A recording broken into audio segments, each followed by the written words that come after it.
आरोपांची राळ उठवणाऱ्या सुरेश धस यांनीच घेतली धनंजय मुंडेंची भेट।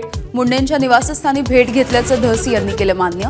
प्रकृतीची विचारपूस करण्यात काहीही गैर नसल्याचं व्यक्त केलं मत।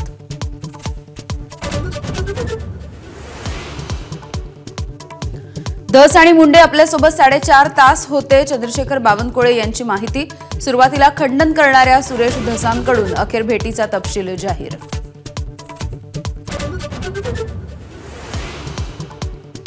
आजपासून सीबीएसई बोर्डाच्या 10वी आणि 12वीच्या परीक्षा 44 लाख विद्यार्थी परीक्षेला बसणार। 10वीची परीक्षा 18 मार्च पर्यंत तर 12वीची 4 एप्रिल पर्यंत।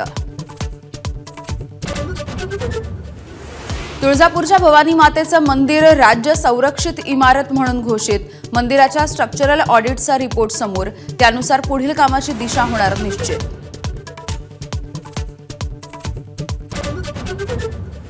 अश्लील भाष्य करणाऱ्या शोची चौकशी करा। मंत्री आशिष शेलार यांचे निर्देश। परवानगी न घेता तिकीट विकणाऱ्या शोची सुद्धा चौकशी। इंडियाज गॉट लेटेंट निर्लज्ज कांदे पोहे यांच्या वादाच्या पार्श्वभूमीवर सरकारची खबरदारी।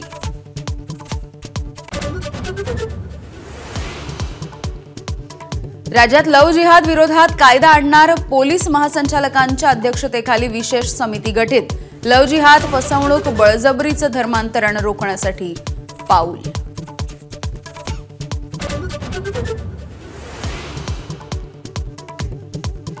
दिल्लीत सरकार स्थापनेची तयारी पूर्ण। पंतप्रधान नरेंद्र मोदी आज अमेरिकेच्या दौऱ्यावरून मायदेशी परतणार। दिल्लीच्या मुख्यमंत्रीपदाच्या नावावरती मोहर उमटणार। 19 तारखेला नवीन सरकारच्या शपथविधीची शक्यता।